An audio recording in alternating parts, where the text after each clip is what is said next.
আসসালামু আলাইকুম সম্মানিত দর্শক, সবাই কেমন আছেন? আশা করি ভালো আছেন। আমাদের আজকে টালির কাজটি শেষ হয়ে গেছে, মানে টালির কাজ আর নাই। এগুলোতে পানি মারতে হবে, পানি মারলে কাজগুলো সুন্দর লাগবে। সিমেন্টের কাজ তো শুকাই গেছে, তার জন্য কেমন লাগছে আর কি। এই যে পাশে যে গাঁথনিটার কথা বলেছিলাম, এখানে গাঁথনি করেছি আমরা। এখানে একটা ফুল হবে, এই বিটের কাজগুলো হবে। এদিকেও কাজ কমপ্লিট হয়ে গেছে। এগুলো আপনার সম্পূর্ণ চালটা শেষ করলাম। তো এই ধরনের কাজগুলো পেতে অবশ্যই আমাদের সাথে যোগাযোগ করতে পারেন, স্ক্রিনে নাম্বার দেওয়া থাকবে। আর নতুন হয়ে থাকলে অবশ্যই ফেসবুক পেজ ফলো দিয়ে রাখবেন। আর যারা ইউটিউবে দেখছেন তারা ইউটিউব চ্যানেলটিকে সাবস্ক্রাইব করে আমাদের পাশে থাকবেন। আমরা এই ধরনের ভিডিওগুলো নিয়মিতভাবেই আপনাদেরকে দেখানোর চেষ্টা করি। আজকে আমরা এই যে এ পাশের এই যে 2 লাইন করছি, এই লাইনটা আর এই লাইনটা করছি অল্প একটু।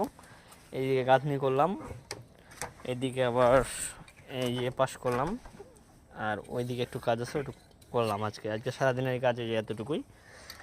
তো যাই হোক, ভালো থাকবেন। আসসালামু আলাইকুম।